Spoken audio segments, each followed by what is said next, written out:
wajah sebuah negara nampak dari wajah pemimpinnya.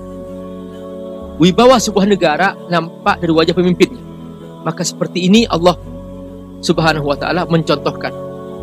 Dan boleh jadi dalam sejarah pemimpin ini dia seorang raja juga sekaligus seorang nabi, seperti Nabi Sulaiman, Nabi Daud.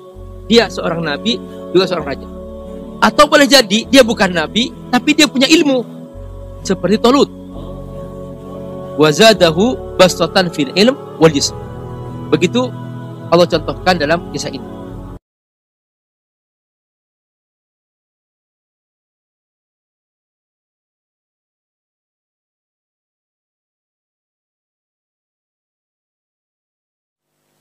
Saudaraku rahimakumullah, pada pertemuan yang lalu kita sudah belajar dari kisah Talut tentang sebuah kepemimpinan, bahwa pemimpin yang dipilih Allah dengan cara yang jujur, yang baik, bukan dengan cara menipu, ada ciri-cirinya. Inilah contoh yang kita dapatkan dari kisah Talut. Yang pertama, Allah Subhanahu wa ta'ala memastikan bahwa dia mendapatkan dukungan dari Allah ketika kaumnya atau rakyatnya tidak setuju dengan hadirnya Talut. Maka Allah Subhanahu wa ta'ala memberikan bukti bahwa dia pilihan Allah, yaitu dengan diturunkannya tabut. Jadi kaum Bani Israel waktu itu sudah lama ingin mendapatkan tabut. Dalam tabut ini ada kitab Taurat, kemudian juga ada tongkatnya Nabi Musa AS. Maka mereka ingin mendapatkan tabut ini. Mereka nggak percaya kalau Talut ini pilihan Allah. Maka Nabi yang Allah utus kepada mereka menjelaskan bahwa ini pilihan Allah. Buktinya apa? Buktinya bahwa Allah akan menurunkan tabut yang kamu selama ini tunggu-tunggu. Maka mereka menyaksikan tabut turun dibawa oleh para malaikat. Tentu mereka tidak bisa melihat malaikat, mereka hanya melihat tabut turun dari langit, dan di depan mereka menyaksikan bahwa inilah benar tabut yang mereka cari selama ini. Maka mereka setelah itu ikut pemimpin ini, pemimpin yang bernama Talut. Sekalipun memang tidak sepenuh hati mereka ikut, ketahuannya nanti ketika diuji oleh Allah Subhanahu wa ta'ala. Ujiannya apa?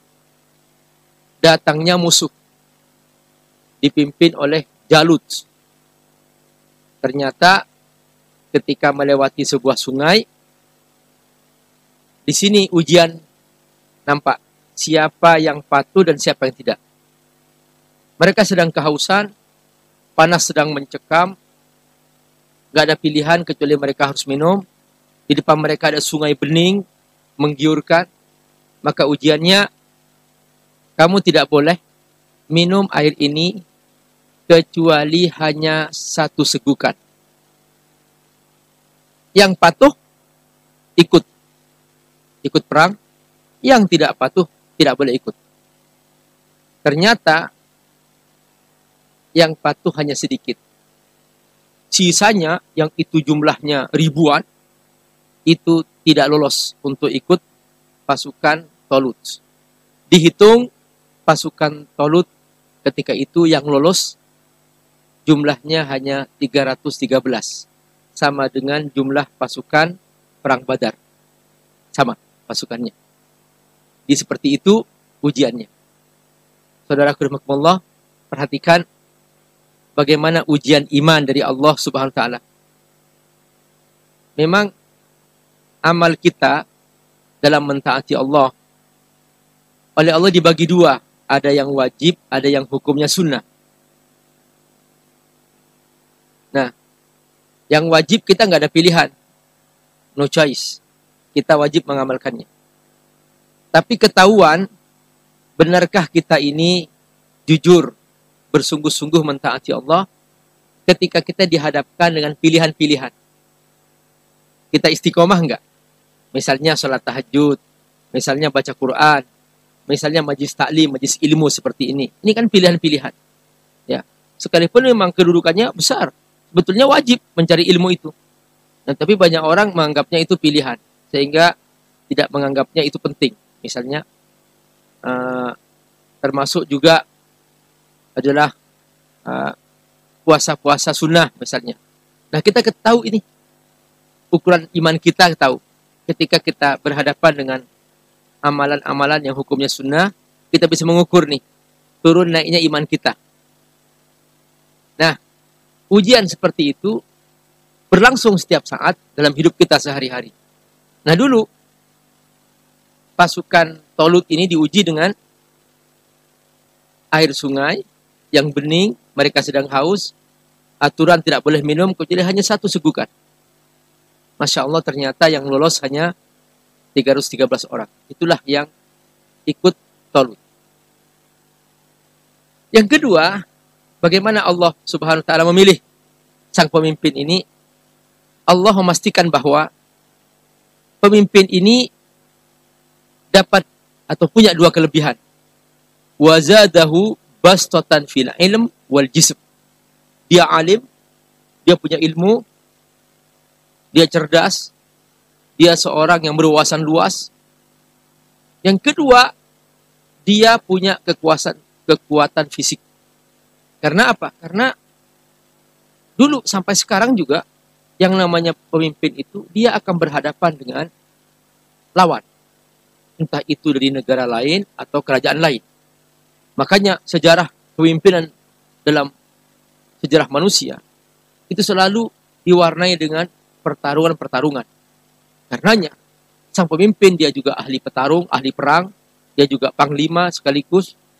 Maka Allah Subhanahu wa ta'ala memastikan bahwa ini pilihan Allah dan cirinya adalah dia mempunyai ilmu, juga sekaligus dia punya kekuatan fisik. Wazadahu basatan fil ilm wal jism. Maka dia berwibawa. Begitulah Allah SWT menunjukkan betapa pimpinan ini hendaklah didukung dengan hal-hal yang nampak sehingga berwibawa. Berwibawa. Barakallahu. Sesuatu yang wibawa itu tidak mudah dipermainkan. Negara yang berwibawa tidak akan mudah dilecehkan. Negara yang berwibawa akan membuat negara lain segan untuk mempermainkan. Makanya oleh Allah Subhanahu wa ta'ala dipilih seorang pemimpin yang benar-benar berwawasan luas, cerdas, dan juga punya kekuatan fisik. Wazadahu bastatan fil ilm wal jism. Dan wajah sebuah negara nampak dari wajah pemimpinnya. Wibawa sebuah negara nampak dari wajah pemimpinnya. Maka seperti ini Allah Subhanahu wa ta'ala mencontohkan. Dan boleh jadi dalam sejarah pemimpin ini dia seorang raja, juga sekaligus seorang nabi. Seperti Nabi Sulaiman, Nabi Daud, dia seorang nabi, juga seorang raja. Atau boleh jadi dia bukan nabi, tapi dia punya ilmu. Seperti Tolut. Wazadahu bastatan fil ilm wal jism. Begitu Allah contohkan dalam kisah ini. Terus pelajaran berikutnya, Allah Subhanahu wa ta'ala ingin menunjukkan bahwa kemenangan dalam sebuah pertarungan tidak selamanya ditentukan oleh kekuatan materi. Ini banyak orang salah paham disangkanya bahwa yang paling menentukan dalam sebuah kemenangan itu adalah adanya dana yang kuat atau adanya pasukan yang kuat atau banyaknya pendukung.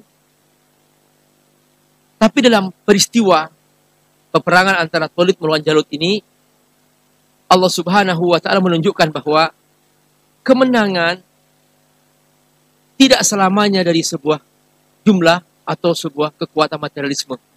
Namun Allah ketika berkehendak, kemenangan akan terjadi. Di sinilah Allah kasih kata kunci.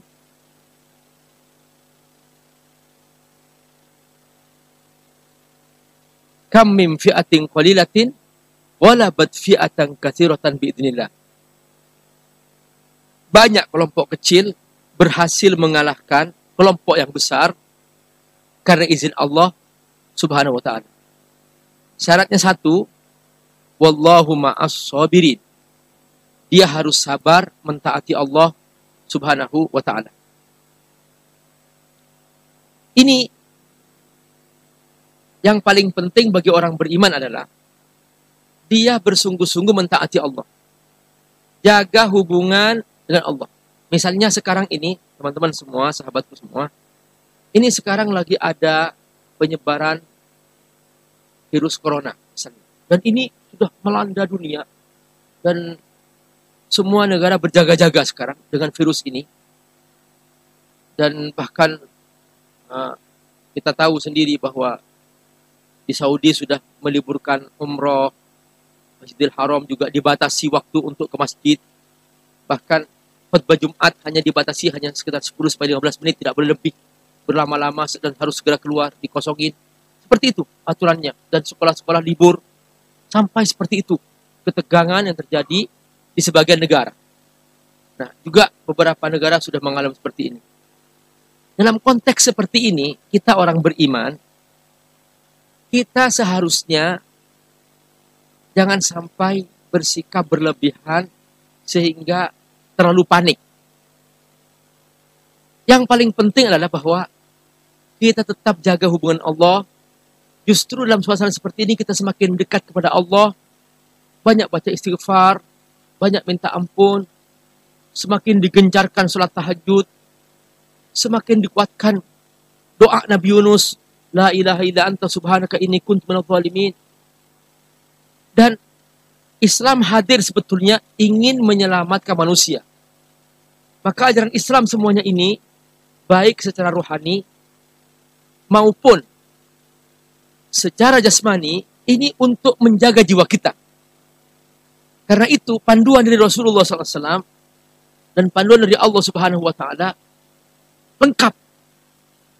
Kita tidak hanya diajarkan untuk menjaga rohani kita, sehingga kita secara maksimal bersungguh-sungguh memperdekat diri kita kepada Allah dengan banyak zikir, dengan banyak sholat, khusyuk. Jadi seharusnya suasana umat Islam, suasana khusyuk,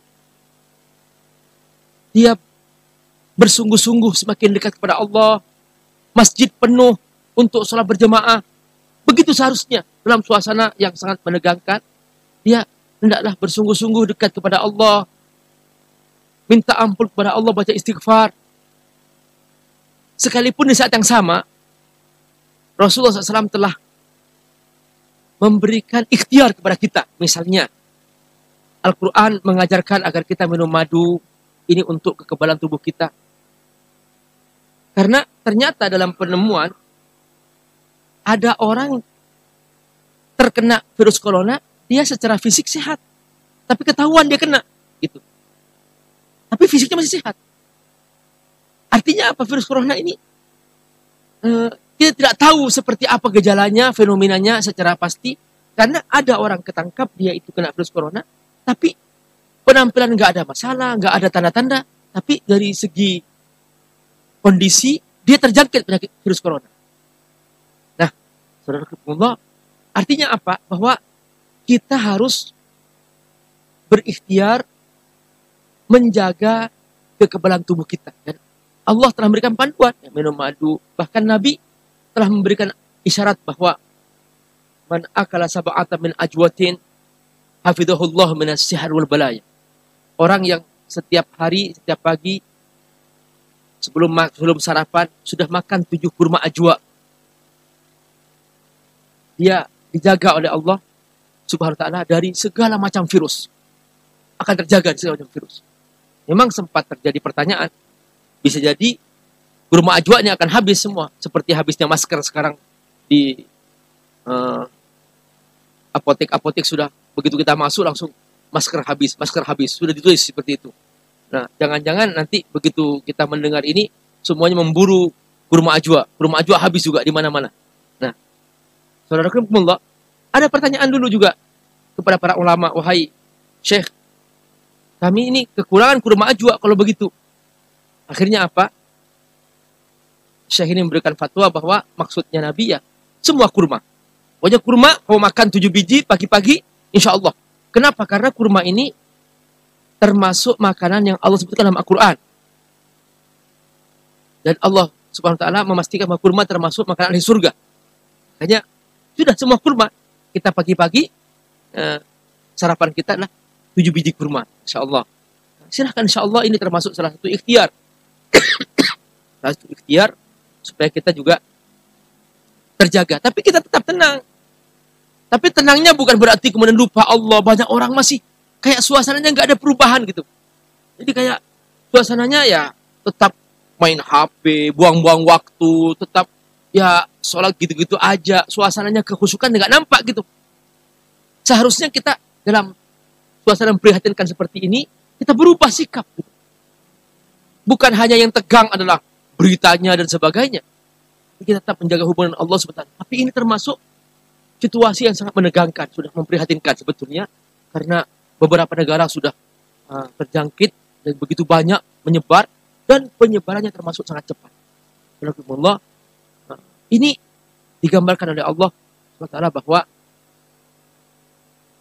semua akan terjadi dengan izin Allah Subhanahu wa taala.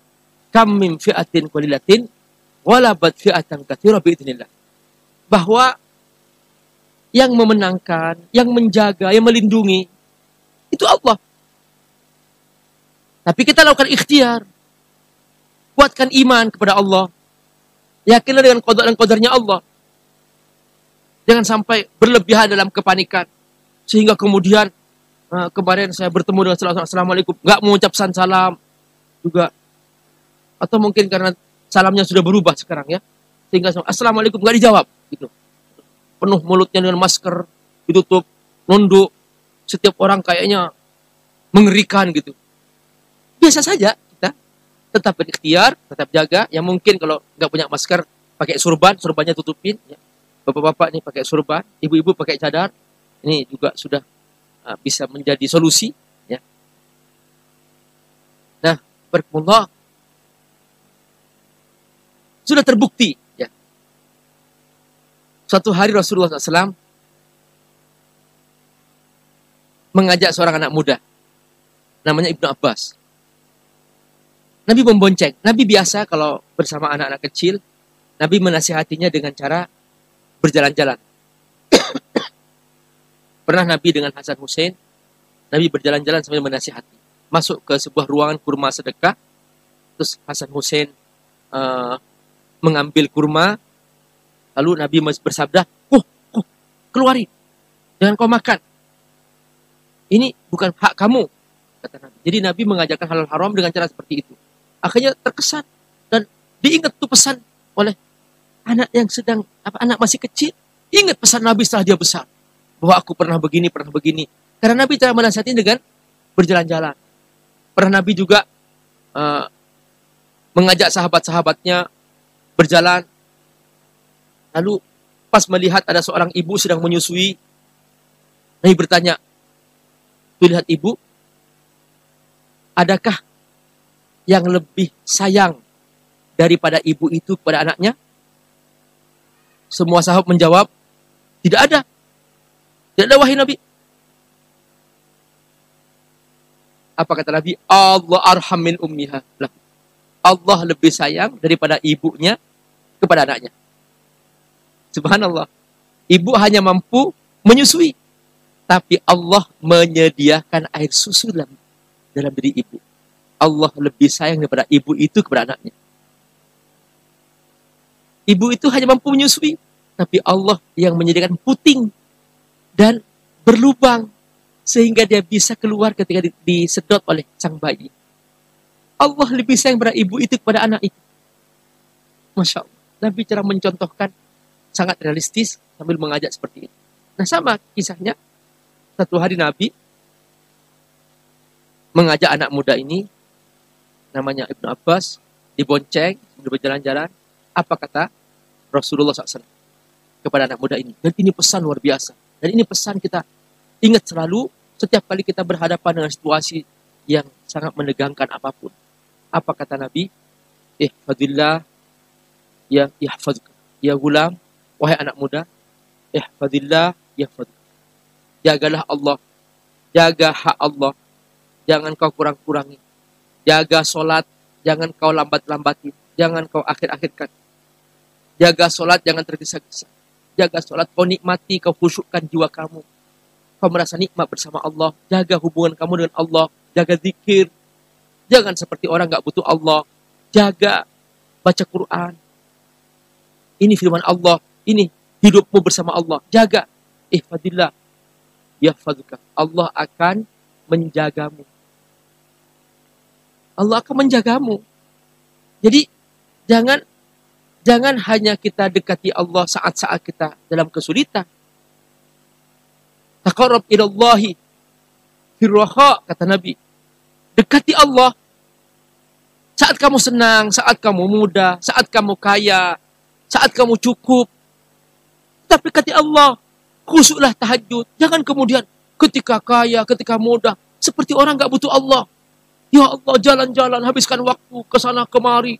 Kemana? Ditelepon temannya, aku sedang di Eropa. Besoknya kemana? Ke Australia. Kemana? Besoknya aku sedang di Jepang. Besoknya ke Amerika. Ya Allah, kapan dia mentaati Allah? Kapan? Baca Qur'annya kapan? Kalau ditanya, gak bisa baca Qur'an Pak Ustadz. Gak tahu baca Qur'annya gimana. Perhatikan. Jadi ketika dimudahkan Allah, seringkali dibalas dengan kesia-siaan, dengan dosa. Apa kata Nabi? Pesannya ini, pesan Nabi. Taqarrab ilallahi firraha, ya'tika fi syiddah. Dekati Allah saat kamu senang.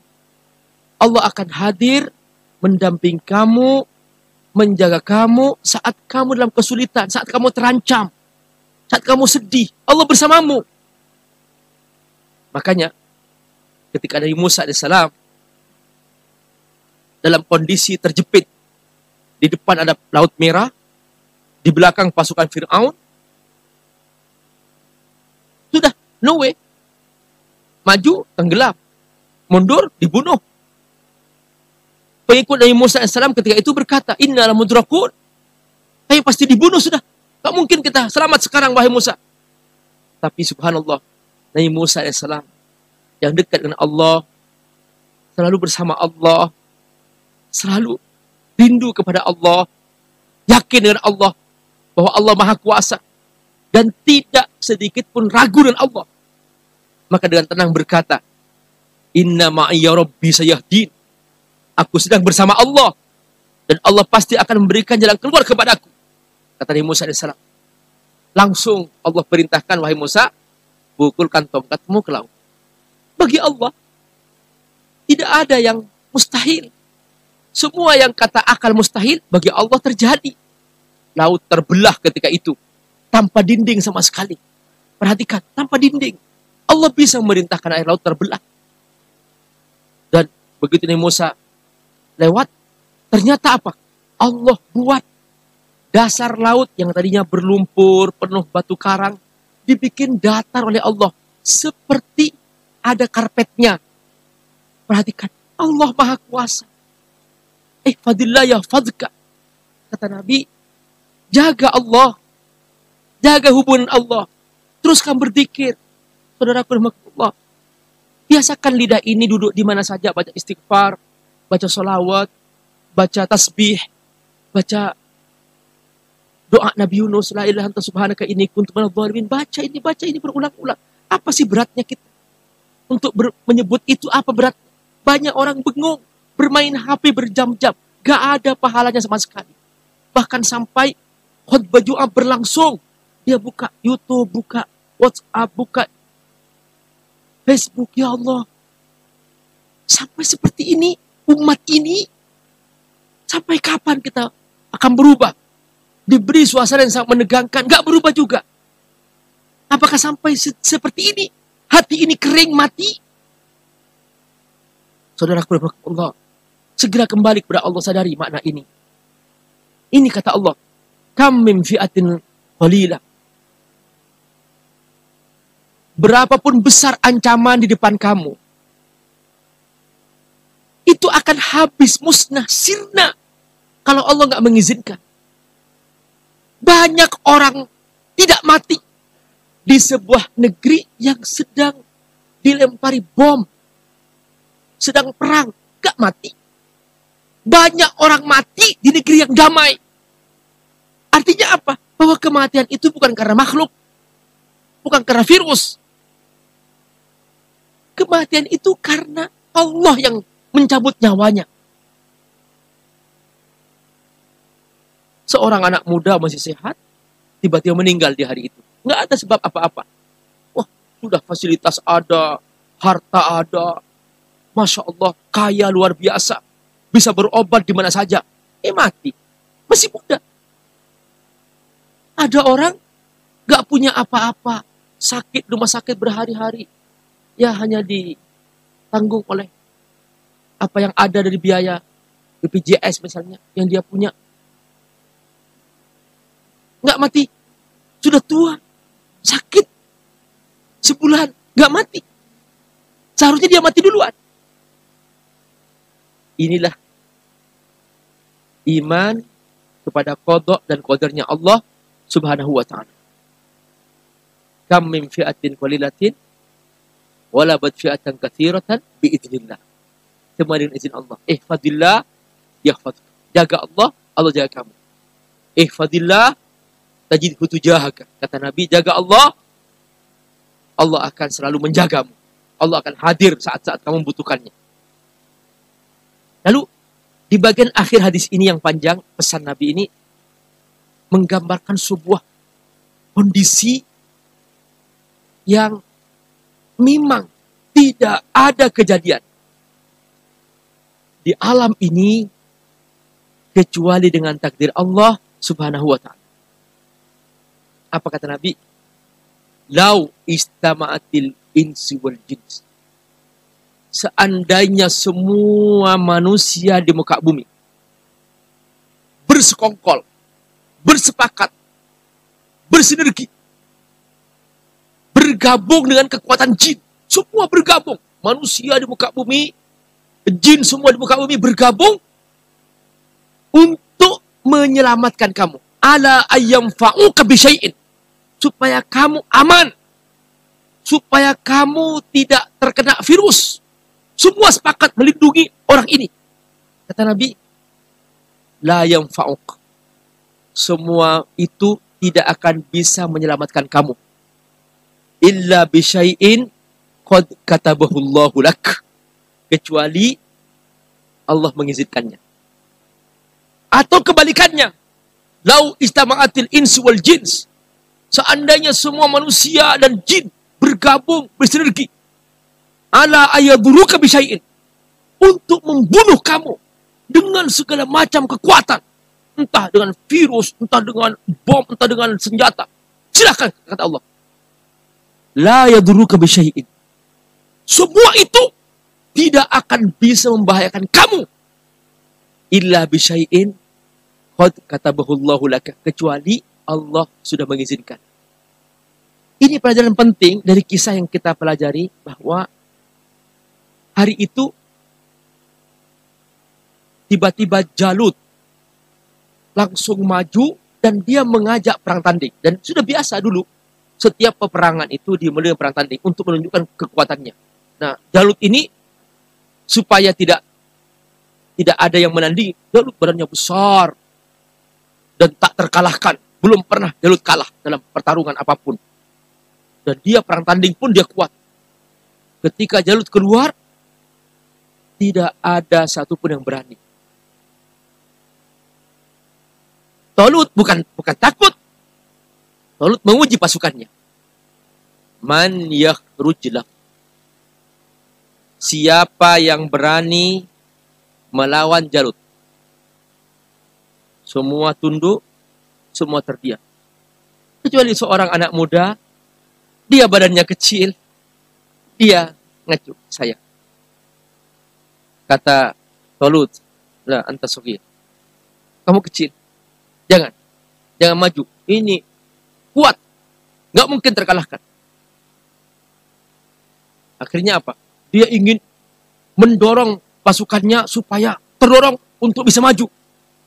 Apa kata Talut? Man yakhruj lahu fa uzawwiju ibnati wa yakunu warithan li fil mulk.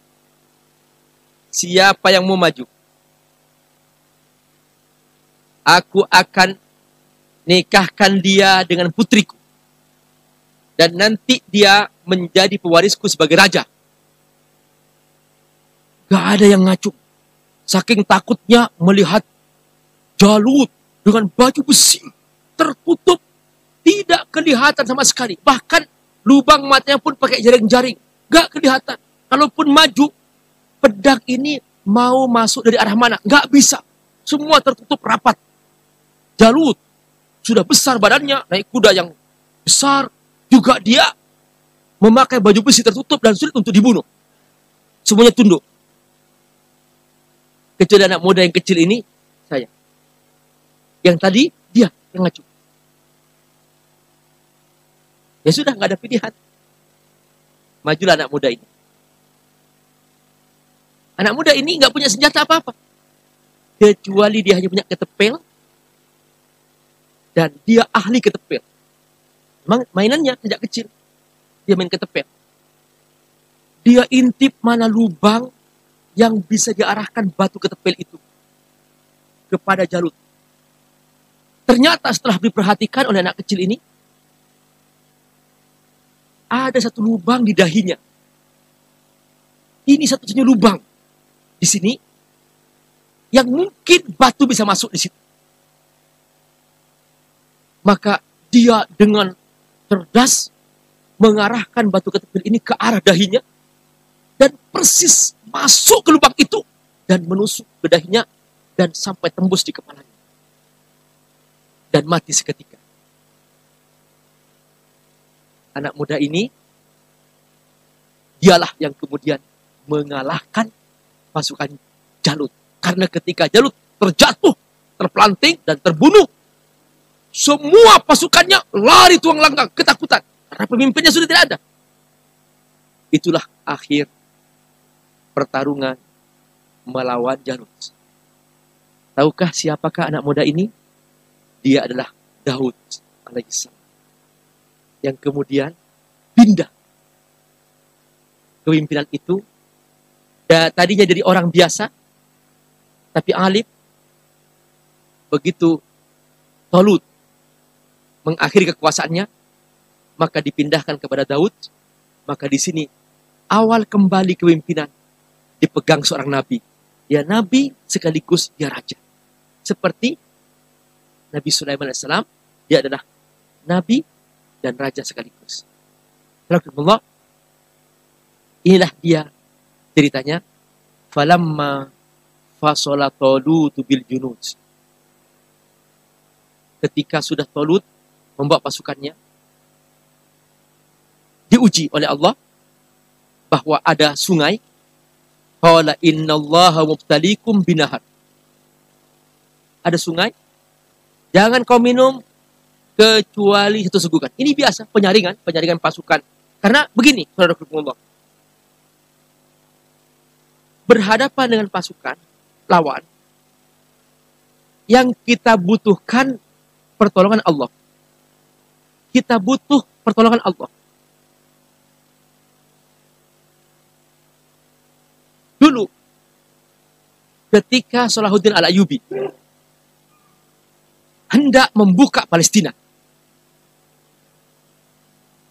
dia melihat pasukan salib sangat luar biasa. Ribuan kapal laut dikerahkan sampai tidak ada celah di lautan Teluk itu kecuali kapal laut dan kapal perang.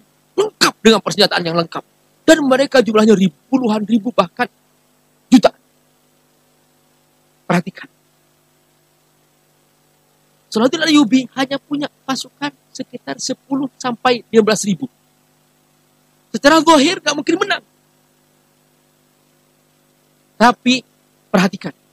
Setiap malam dia terhibur dengan pasukannya yang sholat tahajud, khusyuk, menangis kepada Allah, mengangkat tangan, bersujud, membaca Quran, berzikir sampai subuh. Maka Salahuddin Ayyubi berkata dalam hatinya, Allah tidak akan meninggalkan pasukan seperti ini. Setiap malam dikontrol, pasukannya memberikan optimisme bahwa mereka adalah pasukan yang dekat dengan Allah, mentaati Allah, selevel dalam ketaatan kepada Allah. Maka kesimpulannya tidak mungkin Allah meninggalkan pasukan ini. Tapi dia punya catatan. Ada orang yang tidur, dia nggak seperti yang lain. Ada yang bermain-main, ada yang ketawa-ketawa, ada yang membuang waktu, ada yang sia-sia. Dia catat. Begitu tiba hari pertarungan, pasukan dikumpulkan. Komandan siap semuanya. Maka sang panglima ini, Salahuddin Ayyubi, dia menyebut nama-nama. Banyak nama-nama disebutkan. Komandan kaget. Ada apa wahai panglima? Kata Salahuddin, ini nama-nama tidak boleh ikut. Loh, kenapa? Kita butuh jumlah orang. Jumlah musuh kita banyak. Kalau begitu, jumlah kita sedikit. Apa kata Salahuddin Ayyubi? Ana akhsha ayyakunu haula hijaban min nuzul nasrillah. Hum laisu amsalakum. Kami takut, kata Salahuddin Ayyubi, kalau mereka bergabung sama kita, mereka menjadi penghalang turunnya pertolongan Allah. Mereka tidak seperti kalian dalam ketaatan kepada Allah. Mereka setiap malam main-main, sia-sia, buang-buang waktu. Kalau kalian, yang aku pilih ini, sudah teruji keimanan kalian. Maka bagi kami, bagi Allah, nggak penting jumlah. Kalau Allah berkehendak membantu satu kaum, maka Allah akan bantu. Kam min fi'atin qalilatin walabat fi'atan katsiratan biidznillah. Pasukan sedikit, tapi Allah mengizinkan dia menang, pasti menang. Kalau mereka bergabung nanti bersama kita, mereka tidak seperti kalian dalam iman, dalam ketaatan. Kami takut, jangan-jangan dia nanti menghalangi turunnya pertolongan Allah. Saudaraku, ini yang terjadi sekarang. Orang Islam di mana-mana banyak habiskan waktu dengan sia-sia, nonton sana sini, ketawa terbahak-bahak, tontonannya ketawa-ketawa kemana-mana, maksiat, nggak berhenti-berhenti, harta haram, korupsi, nggak takut-takut. Perhatikan, kita berdoa agar Palestina dibebaskan. Bertambah masalahnya. Saudara kita di India dibantai, di Rohingya dibantai, Uighur dibantai. Kapan pertolongan Allah? Ternyata orang Islam tidak kompak. Di sana tertawa terbahak-bahak, di sini menangis bersujud. Perhatikan. Ya Allah, inilah yang terjadi, saudara-saudara. Makanya ada penyaringan. Karena ini sebuah pasukan, harus mereka ini teruji imannya, dan mereka patuh sami'na wa ata'na, maka mereka teruji. Ujiannya gampang. Jangan minum. Faman syariba minhu falaysa minni. Yang minum banyak, bukan, gak boleh ikut. Waman lam yat'amhu fa innahu minni. Yang hanya minum satu segukan, termasuk pasukanku. Illa man igtarafa ghurfatan biyadihi fa syaribu minhu illa kullam minhu. Akhirnya yang ikut ternyata sedikit sekali. Jumlahnya 313 dibanding dulu Bani Israel jumlahnya banyak. Mereka sampai lebih daripada 100.000 ketika itu. Ternyata yang ikut hanya 313. Illa qalilan minhum. Falamma jawazuhu huwa walladzina amanu ma'ahu qalu. Sekalipun sudah teruji, saudaraku Allah, sudah tersaring, ternyata yang namanya iman yazidu wa yanqus, turun naik. Ini sudah pasukan terpilih. Begitu melihat pasukan Jalut, banyak sekali, kuat, luar biasa, mengerikan, senjata lengkap. Sempat berkata, la taqata lana al-yawma bi Jalut wa junudi. Kayaknya nggak bisa kalah, nggak bisa menang deh. Kenapa? Terlalu banyak mereka. Nah, inilah yang terjadi. Qala alladziina yadhunnuna annahum mulaqullah. Tapi yang punya iman, yang dekat dengan Allah, yakin pertolongan Allah, beriman kepada qada dan qadarnya Allah, bahwa kemenangan bukan di tangan kekuatan makhluk, kemenangan di tangan Allah Subhanahu wa taala. Maka dia berkata, qala alladziina yadhunnuna annahum mulaqullah. Berkatalah orang yang beriman kepada Allah, kam min fi'atin qalilatin walabat fi'atan katsiratan bi'idznillah wallahu ma'as sabirin.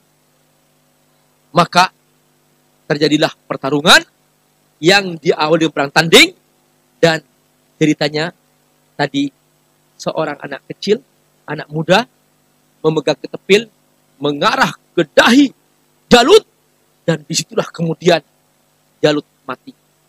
Saudaraku rahimakumullah, ada kaidah dalam Al-Quran.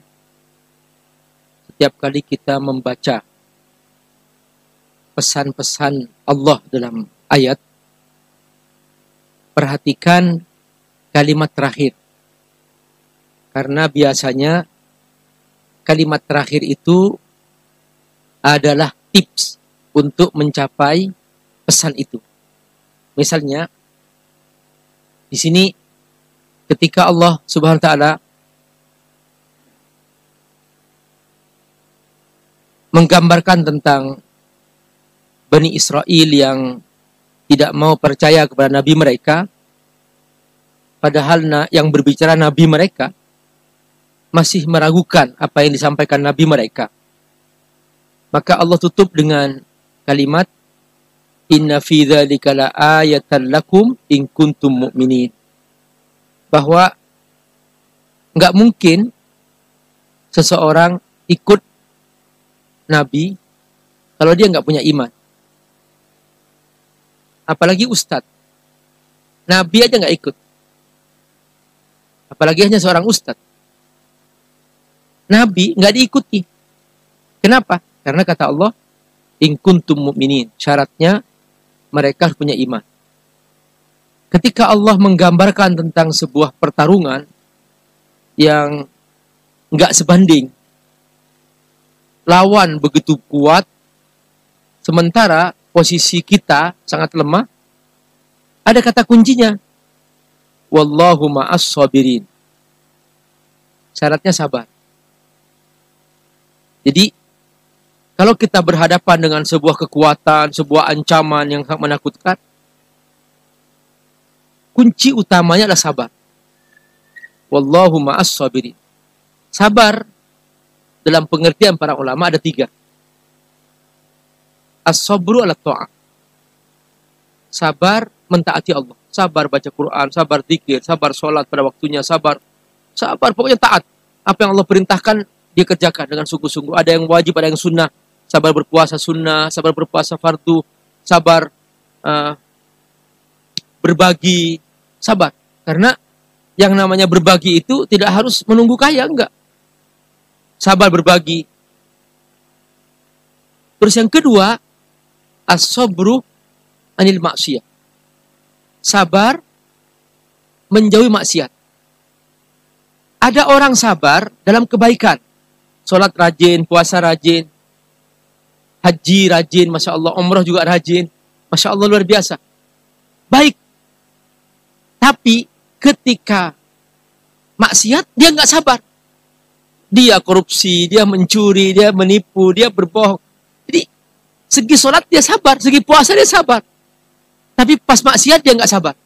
Dia jatuh dalam dosa-dosa besar, berzina, mabok, dan sebagainya. Nggak sabar. Makanya sabar itu harus dilengkapi dengan yang kedua.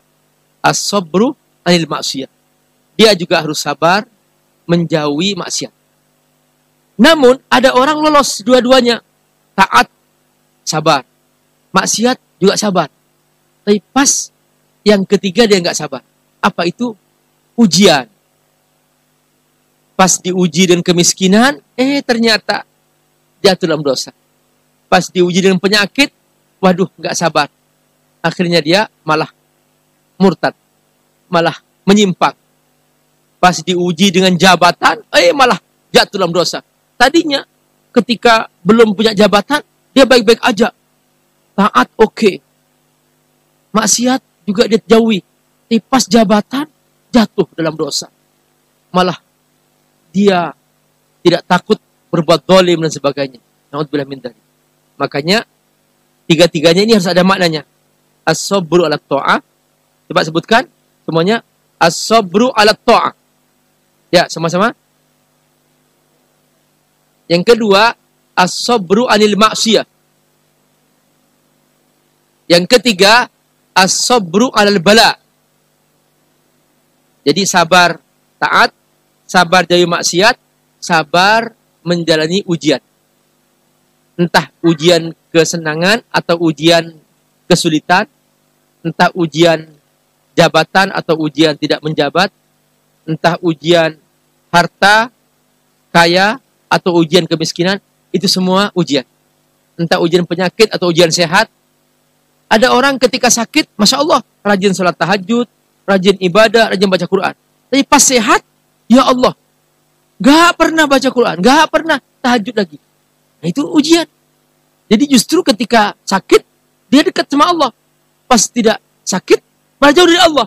Nah ini, semuanya ini butuh kesabaran. Makanya kata Allah, Wallahu ma'as sabirin. Allah akan bersama mereka yang sabar. Jadi begitu kata kunci dalam Al-Quran. Cerita, ujungnya kita perhatikan. Wallahu ma'as sabirin. Ini kata kunci. Ini tips namanya. Kalau di sini, in kuntum mu'minin. Nah, saudara-saudara, bagaimana sebuah perantaraan yang berlangsung? Bagaimana Nabi Daud, seorang anak muda yang luar biasa, berhasil membunuh Jalut. Sampai akhirnya, Jalut dalam hitungan detik, dia jatuh pingsan dan meninggal dunia. Dan mati. Sehingga kemudian, semua pasukan Jalut, yang jumlahnya banyak, tak terkalahkan secara zahir, ternyata hari itu langsung mereka lari tunggang langgang. Karena ternyata dalam satu kali tembakan, lemparan batu, kena ke ubun-ubunnya. Di sini, Bapak Ibu, ini tempat berkumpulnya saraf. Saraf otak. Di sini. Kalau sudah kena, hancur, sudah seluruh lumpuh dan mati. Ini yang kata Allah, nasiyatin kadzibatin khati'ah. Di sini nasiyah. Ini namanya nasiyah.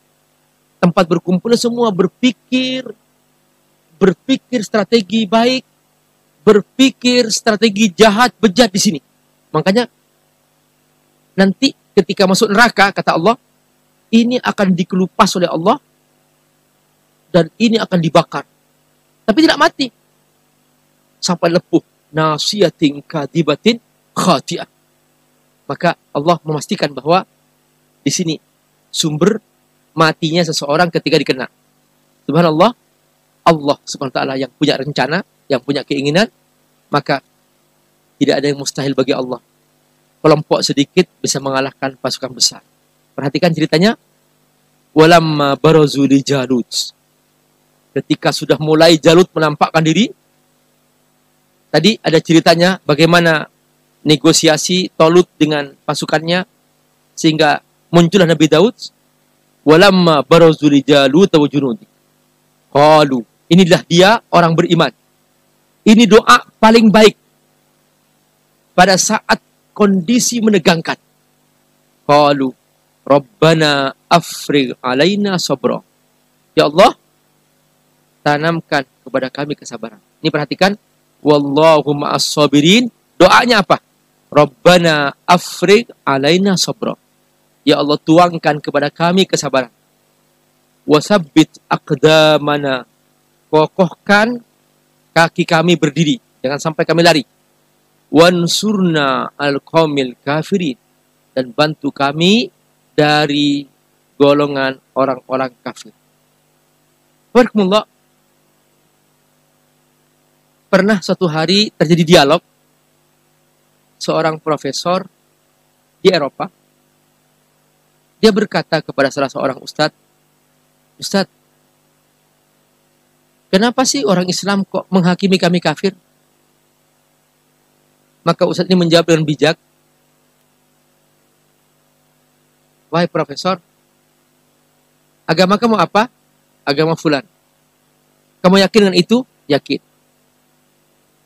Terus, kamu menganggap orang yang tidak ikut agama kamu, mereka sebagai apa? Sebagai domba-domba tersesat. Oh, the lost sheep. Domba-domba tersesat. Oke. Kamu juga boleh menganggap orang lain yang tidak sependapat sama kamu, ya sudah. Terserah kamu. Mau anggap apa? Mau anggap kafir, ya sudah. Istilah dalam agama kami, kafir. Kan tidak semua orang satu agama sama kami. Terus kami istilahkan masa sama? Misalnya, dia agamanya lain. Lalu kami anggap dia sama? Enggak. Ya sudah. Istilahnya seperti kamu menganggap kami domba tersesat. Istilah yang ada dalam agama kami, kafir. Jadi, ini bukan konotasi negatif. Bukan. Bukan artinya bahwa kami menganggap kalian ini adalah dalam arti bahwa kami benci. Bukan. Bukan. Memang istilah. Ketika beriman sependapat sama kami, ya kami anggap dia believer. Terus ketika tidak seiman sama kami, ya unbeliever. Nah, unbeliever itu namanya kafir. Sama. Kamu anggap agama kamu, agama ini. Oke. Terus yang tidak beriman seperti kamu, unbeliever. Kamu menganggap diri kamu apa? Believer. Terus yang tidak beriman seperti kamu, unbeliever. Ya sama. Terjemahan unbeliever ya kafir. Jadi jangan kamu menganggap bahwa ini adalah sesuatu yang kemudian kami menganggap negatif. Enggak, biasa saja. Gitu. Seperti kamu menganggap kami unbeliever, kami juga menganggap kamu unbeliever. Bahasa Arabnya ya kafir. Selesai. Kadang-kadang kita seringkali baper. Sehingga kemudian semua akan diubah. Kafir akan dihilangkan. Ya enggak lah. Terus salam akan dihilangkan. Ya enggak lah. Tetap aja kita salam seperti kita juga. Kita tetap mengucapkan diri kita. Salam ini identitas kita. Assalamualaikum. Di dalamnya ada doa. Doa. Semoga Allah menyelamatkan kalian. Assalamualaikum. Karena Tuhan kita Allah. Kalau Pancasila bukan Tuhan. Bukan. Salam Pancasila. Semoga Pancasila menyelamatkan kamu. Nggak bisa. Karena dia bukan Tuhan. Jangan diubah. Saya tertarik juga ada seorang mengumpamakan gini. Ya, bagus juga ini metafora. Coba. Dia memberi contoh. Pertemuan antara ayam dengan anjing. Ketika bertemu, ayam berbunyi kuk kuk kuk. Apa? Anjing berbunyi apa? Kuk kuk kuk, gitu kan ya? Terus kalau ayam berbunyi apa? Kuk kuk takuk, gitu kan? Anjing tidak berbunyi seperti ayam. Ayam juga tidak berbunyi seperti anjing, enggak. Tetap aja dia menunjukkan identitasnya. Kucing, meong. Gitu. Enggak ada kucing ketemu ayam, kuk kuk kuk. Enggak. Ya sama, kita ini beda agama, ya sudah. Sapaan kita Assalamualaikum. Kalian silakan. Seperti itu kita punya identitas dari Allah. Maka jangan seperti orang ragu. Lalu kemudian kita berusaha menghilang-hilangkan apa yang sudah menjadi identitas masing-masing agama. Kayak seperti orang bingung sih. Masa semua agama digorogotin gitu? Akan dipindahin. Selama ini kemana sih? Kok baru seperti terbangun dari tidur, seperti orang bingung. Loh kok sudah jadi begini? Kita sudah punya panduan, nggak bisa kita ngarang-ngarang sendiri. Nah, makanya wansurna al-qawmil kafirin. Ya Allah, beri kami kekuatan agar kami konsisten, wasabbit aqdamana, nggak goyah. Tadinya kokoh gitu, pas disogok goyah. Ya, nggak perlu goyah dong. Kita orang beriman. Wasabbit aqdamana, kokohkan pendirian kami ya Allah. Tadinya masih pakai jilbab. Tapi pas ketika bisnisnya hancur atau dipecat dari perusahaan, diancam seperti itu, dibuka jilbabnya. Loh kenapa buka jilbab, Mbak? Banyak masalah, Pak Ustadz. Tadi waktu saya nggak pakai jilbab, saya aman-aman aja, Pak Ustadz. Bisnis saya lancar. Begitu pakai jilbab, bangkrut saya, Pak Ustadz.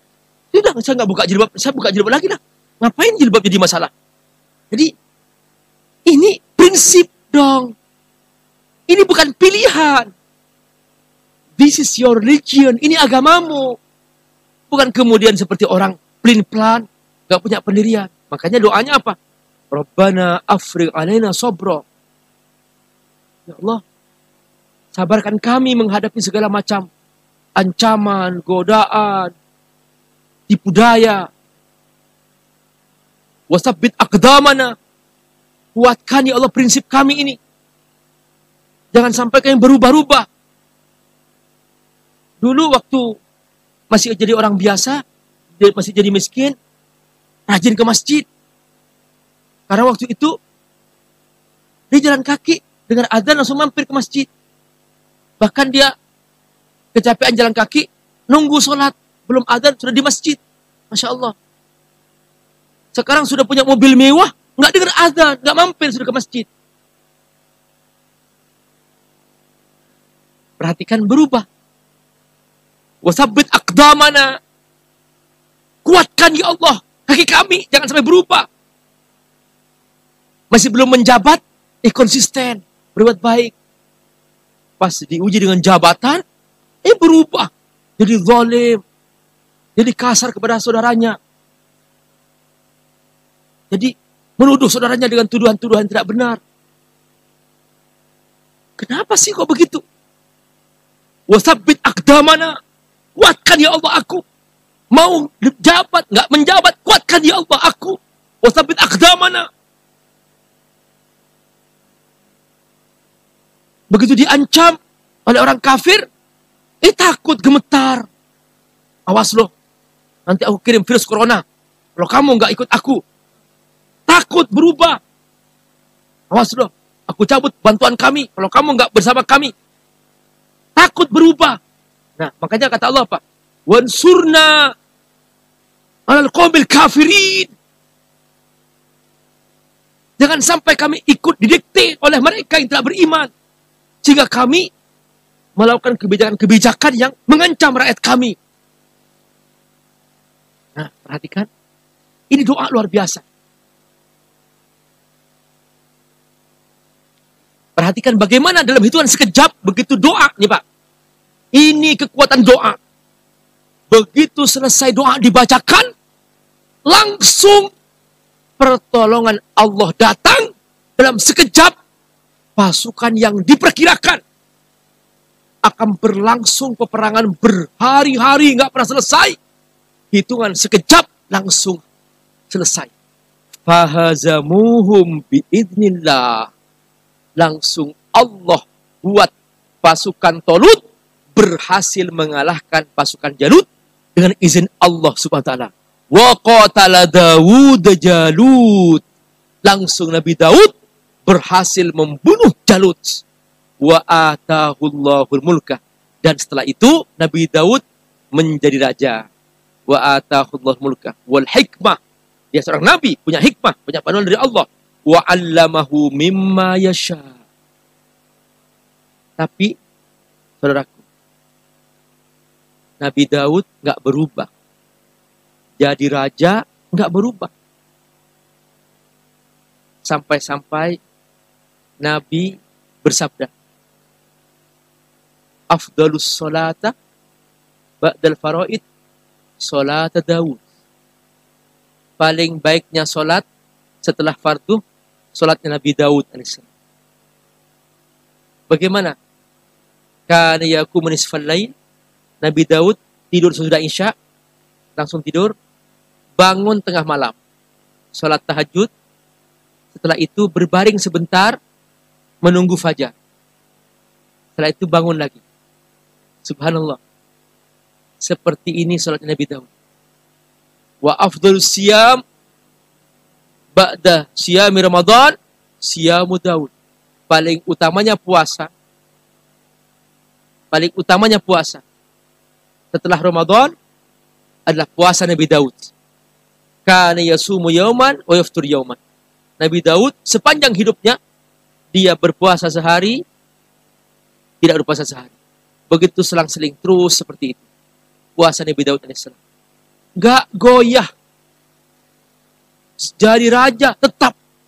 Bahkan indah suaranya Nabi Daud digunakan untuk membaca kitab Zabur.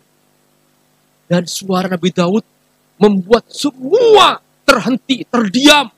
Angin terdiam, burung-burung terdiam. Saking indahnya suara Nabi Daud alaihissalam.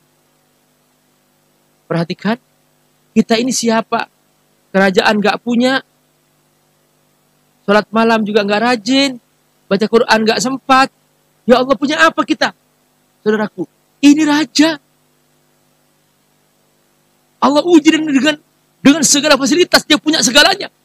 Tapi tetap dekat dengan Allah Subhanahu wa ta'ala. Wa atahullahul mulka wal hikmah wa 'allamahu mimma yasha. Di sini kita, Bapak Ibu perhatikan. Perhatikan pesan setiap ayat. Di akhirnya ada tip. Perhatikan tip berikutnya. Apa?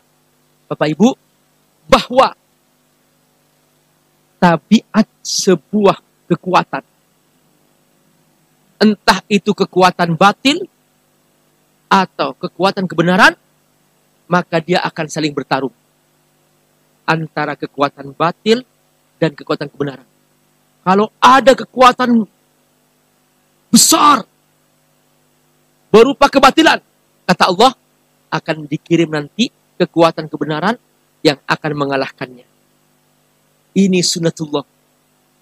Seandainya, kata Allah, sebuah kekuatan kebatilan lama bertahan, tidak ada tandingannya, maka dia akan membuat kerusakan di muka bumi. Makanya kata Allah, jangan khawatir. Ketika ada sebuah kekuatan yang itu batil, pasti akan muncul sebuah kekuatan baru dari kebenaran itu menandinginya, dan dia akan mengalahkannya. Ini untuk mempertahankan dunia dan seisinya. Apa kata Allah? Walaula daf'ullahin nas ba'dahum bi ba'd. Seandainya tidak ada pertarungan antara hak dan batil, niscaya la fasadatil ardu. Bumi sudah hancur sejak dulu. Karenanya nih, sekarang lagi bertahan. Muncul kekuatan kebatilan begitu besar. Tunggu, akan lahir sebentar lagi sebuah kekuatan kebenaran yang akan mengalahkan kebatilan. Mereka sudah khawatir, sudah ketakutan. Makanya di mana ada orang Islam dibunuh, dibakar, semua. Allah punya cara untuk memilih hamba-hambanya yang istiqomah, yang konsisten, dan dia akan menjadi sebuah kekuatan baru yang akan melahirkan kekuatan tandingan mengalahkan kebatilan.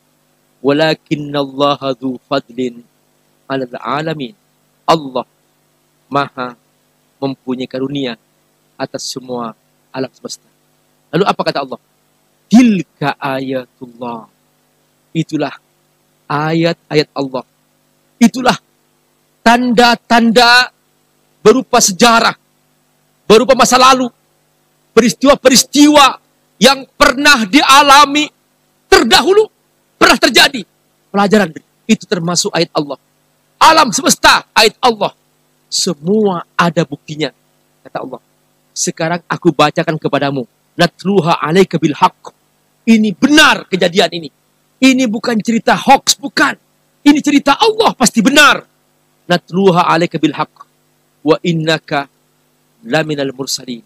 Sungguhnya engkau Muhammad termasuk orang-orang yang diutus di antara utusan Allah Subhanahu wa ta'ala.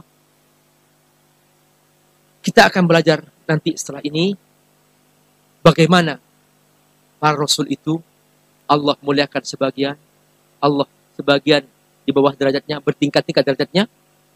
Itu akan kita bahas pada pertemuan yang akan datang. Semoga Allah berkahi. Wassalamualaikum warahmatullahi wabarakatuh. Assalamualaikum. Bersama Saling Sapa TV.